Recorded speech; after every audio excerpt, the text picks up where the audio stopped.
નમસ્કાર. ચાલો આજે વાત કરીએ એવા શાંત રક્ષકોની જે આપણા ઘરોમાં દિવાલોની અંદર છુપાઈને આપણને વીજળીના મોટા જોખમોથી બચાવે છે. આખરે આ નાનકડા ડિવાઇસીસ કેવી રીતે કામ કરે છે એ સમજવું ખરેખર રસપ્રદ છે. વીજળી એના વગર તો આપણું જીવન ચાલે જ નહીં, ખરું ને?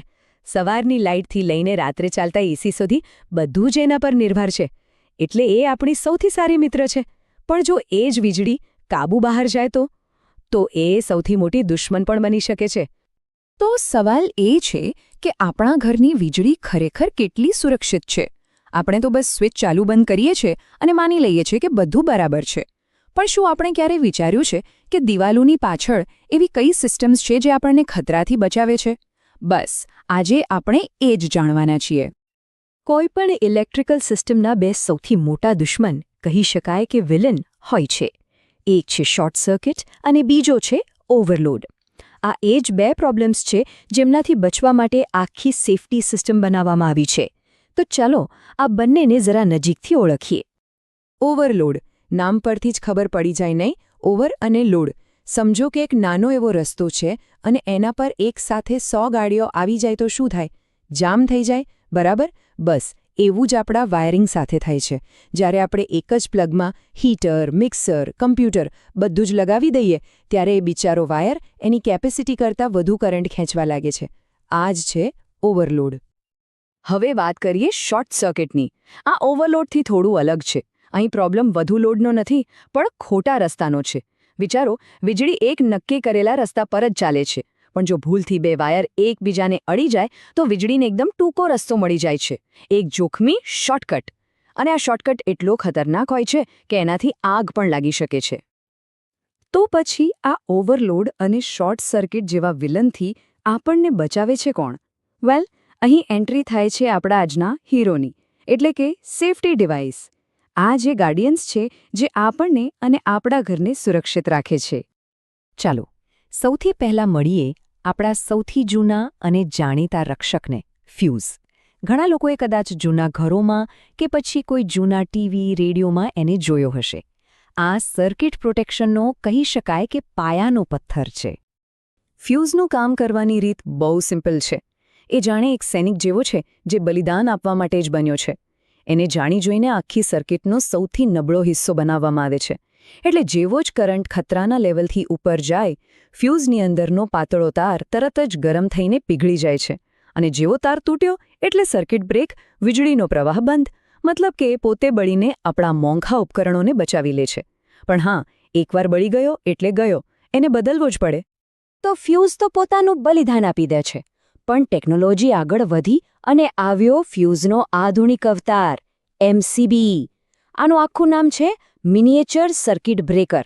અને આજે તો લગભગ દરેક ઘરમાં તમને આ જ જોવા મળશે. હવે આ એમસીબી છે ને, એ ફ્યુઝ જેવો બલિદાન નથી આપતો. એ તો એક સ્માર્ટ ઓટોમેટિક સ્વિચ જેવો છે. જેવી કોઈ ગડબડ થઈ, એટલે કે ઓવરલોડ કે શોર્ટ સર્કિટ, એ તરત જ ટ્રિપ થઈ જાય છે. મતલબ કે એની સ્વિચ નીચે પડી જાય છે અને પાવર કટ. અને સૌથી મોટો ફાયદો એ છે કે પ્રોબ્લેમ સોલ્વ કર્યા પછી બસ સ્વિચ પાછી ઉપર કરી દો એટલે કામ પૂરું. એને બદલવાની કોઈ ઝંઝટ જ નહીં. આ ફ્યુઝ કરતાં ઘણો ફાસ્ટ અને વધુ સેન્સિટિવ પણ છે. અત્યાર સુધી આપણે જે વાત કરી એ ઉપકરણોની સુરક્ષાની હતી. પણ માણસની સુરક્ષાનું શું? બસ એના માટે જ એક સ્પેશિયલ ગાર્ડ છે, ELCB. એનું પૂરું નામ છે અર્થ લીકેજ સર્કિટ બ્રેકર. ELCBનો મુખ્ય હેતુ આપણને ઇલેક્ટ્રિક શોકથી બચાવવાનો છે. ક્યારેક શું થાય, કોઈ ઉપકરણમાં ખરાબી આવે અને કરંટ એના બોડીમાં ઉતરવા લાગે. જો કોઈ એને અડે તો કરંટ એના શરીરમાંથી પસાર થઈને જમીનમાં જાય. આને કહેવાય કરંટ લીકેજ. બસ ELCB આ જ લીકેજને પકડી પાડે છે. જેવો એને ખ્યાલ આવે કે કરંટ ક્યાંક લીક થઈ રહ્યો છે, એ તરત જ પાવર સપ્લાય બંધ કરી દે છે. હા, એ વાત અલગ છે કે આ હવે થોડી જૂની ટેકનોલોજી ગણાય છે. તો પછી આ બધાનું બેસ્ટ કોમ્બિનેશન શું? તો એ છે RCBO. આ છે આધુનિક સેફટી ડિવાઇસનો સુપર હીરો. એકદમ ઓલ ઇન વન પેકેજ જે કમ્પ્લીટ પ્રોટેક્શન આપે છે. આ RCBO શું કરે છે ખબર છે? એ MCB અને ELCB બંનેનું કામ એકલો જ કરી લે છે. મતલબ કે એ ઓવરલોડ અને શોર્ટ સર્કિટ સામે તો રક્ષણ આપે જ છે, જે MCBનું કામ છે. અને સાથે સાથે કરંટ લીકેજ એટલે કે ઇલેક્ટ્રિક શોક સામે પણ રક્ષણ આપે છે. એટલે કે એક જ ડિવાઇસમાં ડબલ સેફટી. તો હવે એક વાત તો સ્પષ્ટ છે કે જમાનો બદલાયો છે. તો ચાલો એક નજર નાખીએ કે ફ્યુઝ અને એમસીબીમાં એવો તો શું ફરક છે કે આજે દરેક જણ એમસીબી જ વાપરે છે? આમ જુઓ તો તફાવત એકદમ સાફ છે. Fuse A use and throw જેવો છે. એકવાર ઉડ્યો એટલે એને બદલવો જ પડે. જ્યારે એમસીબી એ તો બસ એક સ્વિચ છે. ટ્રિપ થાય તો પાછી ચાલુ કરી દો. ફ્યુઝની પ્રતિક્રિયા ધીમી હોઈ શકે, જ્યારે એમસીબી તો સેકન્ડમાં કામ કરે છે. એટલે જ સગવડ હોય કે સુરક્ષા, એમસીબી સ્પષ્ટપણે વધુ સારો વિકલ્પ છે. તો આ આખી વાતનો સાર શું છે? સાર એટલો જ છે કે આપણી સુરક્ષાની ખાતરી કરવા માટે આ ડિવાઇસીસ ખૂબ જ જરૂરી છે. ભલે તે ચૂપચાપ દિવાલની અંદર કામ કરતા હોય, પણ એમનું કામ ખરેખર બહુ મોટું છે. ઓકે, તો આજના આ વિશ્લેષણમાંથી આપણે શું શીખ્યા? ચાલો ફટાફટ જોઈ લઈએ. પહેલી વાત, ઓવરલોડ અને શોર્ટ સર્કિટ મજાકની વાત નથી, એ સાચા ખતરા છે. બીજી વાત, એમસીબી અને આરસીબીઓ જેવા આધુનિક ડિવાઇસ વગર વાયરિંગ અધૂરું છે અને તે જૂના ફ્યુઝ કરતાં ક્યાંય વધુ સારા છે. અને ત્રીજી અને સૌથી અગત્યની વાત, આપણા ઘરની ઇલેક્ટ્રિકલ સિસ્ટમને થોડી ઘણી સમજવી એ જ સેફટી તરફનું પહેલું પગલું છે. અને અંતે એક સવાલ જે દરેક વ્યક્તિએ પોતાની જાતને પૂછવો જોઈએ કે આપણા ઘરના મેઇન બોર્ડમાં, જેને આપણે ડિસ્ટ્રીબ્યુશન બોર્ડ કહીએ છીએ, એમાં કઈ સેફટી ડિવાઇસ લાગેલી છે? શું ત્યાં જૂના જમાનાના ફ્યુઝ છે, કે પછી આધુનિક એમસીબી છે, કે પછી સંપૂર્ણ સુરક્ષા આપતો આરસીબીઓ છે? આ જાણકારી રાખવી એ માત્ર જિજ્ઞાસા નથી, એ પોતાની અને પોતાના પરિવારની સુરક્ષા માટે જરૂરી છે. કારણ કે જ્યારે વાત વીજળીની હોય ત્યારે જાણકારી જ સૌથી મોટી સુરક્ષા છે. આપણા ઘરોમાં જે દિવાલો છે એની પાછળ શું છે? વાયરોનું એક આખું નેટવર્ક જે આપણી આખી જિંદગીને પાવર આપે છે. પણ શું આપણે ક્યારેય વિચાર્યું છે કે એ ખરેખર કેટલું સુરક્ષિત છે?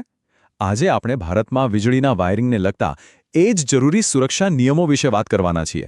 આ ખાલી ગાઈડલાઇન્સ નથી, આ તો આપણા ઘરને અને આપણને સુરક્ષિત રાખવા માટેનો એક નક્કર પ્લાન છે. તો આપણે આખી વાતને 5 મુખ્ય ભાગમાં સમજીશું. વીજળીના જોખમો શું છે, ત્યાંથી શરૂ કરીને સિસ્ટમની અંતિમ તપાસ કેવી રીતે કરવી ત્યાં સુધી જઈશું. આ સમજ્યા પછી કોઈ પણ પોતાના ઘરની સુરક્ષાનું મૂલ્યાંકન વધુ સારી રીતે કરી શકશે. જરા 1 મિનિટ માટે આપણી આસપાસ જોઈએ, પછી ભલે આપણે ઘરમાં હોઈએ કે ઓફિસમાં. શું આપણે ક્યારેય એ વિચારવા રોકાઈએ છે કે આ દિવાલો પાછળ છુપાયેલું વાયરિંગ કેટલું સલામત છે? આ એક એવો સવાલ છે જેનો જવાબ આપણામાંથી મોટા ભાગના લોકો પાસે નથી. અને આ સવાલનો જવાબ જાણવો ખૂબ જ જરૂરી છે, કારણ કે આ વાત સીધી જીવન અને મૃત્યુ સાથે જોડાયેલી છે. ભારતીય વીજળીના નિયમો એ કોઈ સરકારી કાગળિયા નથી, એ તો એવા અદૃશ્ય જોખમો સામે આપણી ઢાલ છે જે આપણા પરિવારને સુરક્ષિત રાખે છે. ચલો, તો પહેલા વિભાગથી શરૂ કરીએ. વીજળીને એક શક્તિશાળી સેવક જેવી સમજો. ખૂબ જ પાવરફુલ, અને એના વગર આપણું કામ ચાલે જ નહીં. પણ કોઈ પણ તાકાતવર વસ્તુની જેમ જો એને સાવધાનીથી અને માનથી ન વાપરીએ ને તો એ એક ખતરનાક દુશ્મન પણ બની શકે છે. અને આ જોખમો કાલ્પનિક નથી હો, આ તો ખરાબ ઇલેક્ટ્રિકલ સિસ્ટમના એકદમ વાસ્તવિક પરિણામો છે. જ્યારે વાયર જરૂર કરતાં વધુ ગરમ થાય છે ત્યારે તે દિવાલની અંદર જ આગ લગાડી શકે છે. અને જો વાયરનો ઉપરનો પડ એટલે કે ઇન્સ્યુલેશન ખરાબ થઈ જાય તો પછી એક સામાન્ય સ્વિચને અડકવું પણ જીવલેણ બની શકે છે. અને બસ આ જ જગ્યાએ ઇન્ડિયન ઇલેક્ટ્રિસિટી રૂલ્સ એટલે કે આઈ નિયમો કામમાં આવે છે. આ એક એવી આખી સિસ્ટમ છે જે આવા ભયાનક પરિણામોને બનતા પહેલાં જ રોકવા માટે બનાવવામાં આવી છે. એમ કહી શકાય કે આ આપણી સુરક્ષાની ગેરંટી છે. ચાલો હવે આગળ વધીએ અને સુરક્ષાના પાયાની વાત કરીએ. એવા ઉપકરણો જે આપણા ઘરની ઇલેક્ટ્રિકલ સિસ્ટમના ચોકીદાર જેવા છે. કોઈપણ સેફ સિસ્ટમનો પાયો આ જ છે. તો આ સર્કિટ બ્રેકર છે શું? સરળ ભાષામાં કહીએ તો એક ઓટોમેટિક સેફટી ગેટકીપર છે. જેવી એને સિસ્ટમમાં કોઈ ગડબડ દેખાય, જેમ કે ઓવરલોડ, એ તરત જ પાવર સપ્લાય બંધ કરી દે છે અને આમ કરીને એક મોટી દુર્ઘટના થતી અટકાવે છે. ટેકનોલોજીએ આપણી સુરક્ષાને કેવી રીતે બદલી નાખી છે એ અહીં સ્પષ્ટ દેખાય છે. જુઓ, પહેલાંના જમાનામાં ફ્યુઝ વપરાતા હતા, જે એકવાર ઉડી જાય એટલે બદલવા જ પડતા. જ્યારે આજના આધુનિક એમસીબીઝ ને તો ખાલી રીસેટ કરવાના હોય છે. જૂના ફ્યુઝ ધીમેથી કામ કરતા, જ્યારે એમસીબીઝ તો લગભગ તરત જ આંખના પલકારામાં રિએક્ટ કરે છે. એટલે જ આજના જમાનામાં સુરક્ષાનું લેવલ ઘણું ઊંચું છે. હવે વાત કરીએ વાયરની, જે કોઈપણ બિલ્ડિંગની નસો અને ધમનીઓ સમાન છે. જેમ આપણા શરીરમાં લોહીના પ્રવાહ માટે સ્વસ્થ નસો જરૂરી છે, બસ એ જ રીતે આપણી ઇલેક્ટ્રિકલ સિસ્ટમને પણ યોગ્ય વાયરની જરૂર છે. સાચો વાયર પસંદ કરવો એ સિસ્ટમની સલામતી અને લાંબા આયુષ્ય માટે ખૂબ જ જરૂરી છે. અહીંયા એક વાત સમજવા જેવી છે. બધા ઉપકરણો માટે એક જ સાઇઝનો વાયર ના ચાલે. જેમ કે એર કન્ડિશનર કે ગીઝર જેવા મોટા ઉપકરણો ખૂબ પાવર વાપરે છે. હવે જો એના માટે પાતળો વાયર વાપરીએ તો એ વધારે પડતો ગરમ થઈ જશે અને એમાંથી આગ લાગવાનો ભય રહે છે. એટલે જ વધુ પાવરવાળા ઉપકરણો માટે જાડા વાયરની જરૂર પડે છે. આ કેટલાક ખૂબ જ સરળ નિયમો છે, જેનું પાલન કરવું કે ન કરવું એ જીવન અને મૃત્યુ વચ્ચેનો તફાવત સાબિત થઈ શકે છે. સારી ક્વોલિટીના વાયર વાપરવા એ કોઈ વિકલ્પ નથી, એ એક જરૂરિયાત છે. અને કામચલાઉ ખુલ્લા જોડાણો વાપરવા એ તો જાતે જ મુસીબતને આમંત્રણ આપવા જેવું છે. યાદ રાખો, સુરક્ષા હંમેશા નાની બાબતોમાં છુપાયેલી હોય છે. હવે વાત કરીએ અર્થિંગની. અર્થિંગને તમે ઇલેક્ટ્રિકલ સેફટીનો એક ગુપ્ત હીરો કહી શકો. એને એક સેફટી ડ્રેન તરીકે વિચારો. એનું કામ છે ખતરનાક વધારાની વીજળીને સિસ્ટમમાંથી બહાર કાઢીને સુરક્ષિત રીતે જમીનમાં ઉતારી દેવાનું. આ એક ખૂબ જ સરળ પણ અતિશય અસરકારક સિસ્ટમ છે, જે આપણને ઇલેક્ટ્રિક શોકથી બચાવે છે. તો આ કામ કેવી રીતે કરે છે? ચાલો એક ઉદાહરણ લઈએ. માની લો કે ટોસ્ટરમાં અંદર કોઈ ખામી સર્જાઈ. હવે એના કારણે વીજળી એના બહારના મેટલ બોડીમાં લીક થવા લાગી. જો અર્થવાયર ન હોય તો કોઈ એને અડકે તો ભયંકર શોક લાગે. પણ અર્થવાયર શું કરશે? એ આ બધી જ ખતરનાક વીજળીને તરત જ સુરક્ષિત રીતે જમીનમાં ઉતારી દેશે. વીજળીના આ મોટા પ્રવાહને કારણે સર્કિટ બ્રેકર તરત જ ટ્રીપ થઈ જશે અને પાવર બંધ. બસ એક જીવ બચી ગયો. સારું, તો આપણે અલગ ભાગો વિશે તો વાત કરી લીધી. હવે આપણા છેલ્લા વિભાગ પર આવીએ, જે આ બધી બાબતોને એક સાથે જોડે છે. આ વિભાગ એ સુનિશ્ચિત કરવા પર ધ્યાન કેન્દ્રિત કરે છે કે આખી સિસ્ટમ સુરક્ષિત રહે અને એની યોગ્ય જાળવણી પણ થાય. આ નિયમો એ સુનિશ્ચિત કરે છે કે સિસ્ટમ ખાલી આજે જ નહીં, પણ આવનારા ઘણા વર્ષો સુધી સુરક્ષિત અને ભરોસાપાત્ર રહે. કલ્પના કરો કે કટોકટીના સમયે ઘરમાં ધુમાડો ભરાયો છે. ત્યારે જો સ્વિચબોર્ડ પર સ્પષ્ટ લેબલ મારેલું હોય અને મેઇન સ્વિચ સહેલાઈથી મળી જાય તો કોઈનો જીવ બચી શકે છે. એટલે જ આવી નાની વિગતો પર ધ્યાન આપવું ખૂબ જ જરૂરી છે. તો આ બધા પરથી આપણે શું શીખ્યા? શીખ એ છે કે ઇલેક્ટ્રિકલ સેફટી એક સાંકળ જેવી છે. એમાં યોગ્ય સામાન, એનું યોગ્ય ઇન્સ્ટોલેશન અને નિયમિત જાળવણી, આ બધું જ જરૂરી છે. જો એમાંથી એક પણ કડી નબળી પડી તો આખી સિસ્ટમ જોખમમાં મુકાઈ શકે છે. તો ચાલો, આ વાત પૂરી કરતા પહેલાં આપણે બધા એક સવાલ વિચારીએ. આપણા પોતાના ઘરમાં કે કામ કરવાની જગ્યાએ ઇલેક્ટ્રિકલ સિસ્ટમની સૌથી નબળી કડી કઈ હોઈ શકે? શું એ કોઈ જૂનું વાયરિંગ છે કે પછી એક જ પ્લગમાં ઘણા બધા ઉપકરણો ભરાવેલા છે? આ જાણકારી આપણને આપણી આસપાસના વાતાવરણને વધુ સુરક્ષિત બનાવવામાં મદદ કરશે. અને હંમેશા યાદ રાખો, સારું વાયરિંગ કરાવવું એ કોઈ ખર્ચ નથી, એ તો જીવનનો વીમો છે. આ એક એવું રોકાણ છે જે આપણા અને આપણા પરિવારના જીવનનું રક્ષણ કરે છે. આ એક એવી વીમા પોલિસી છે જે સૌથી કિંમતી વસ્તુ એટલે કે આપણી જિંદગીને સુરક્ષિત રાખે છે. આ વિડીયોમાં મજા આવી? જો તમને આ વિડીયો ગમ્યો હોય તો તેને લાઇક કરો અને તમારા અન્ય મિત્રો સાથે પણ શેર કરો. આવા વધુ માહિતીપ્રદ વિડીયો જોવા માટે મોતીલાલ ભોએ ચેનલને સબસ્ક્રાઇબ કરો. આ વિડીયો જોવા બદલ આભાર.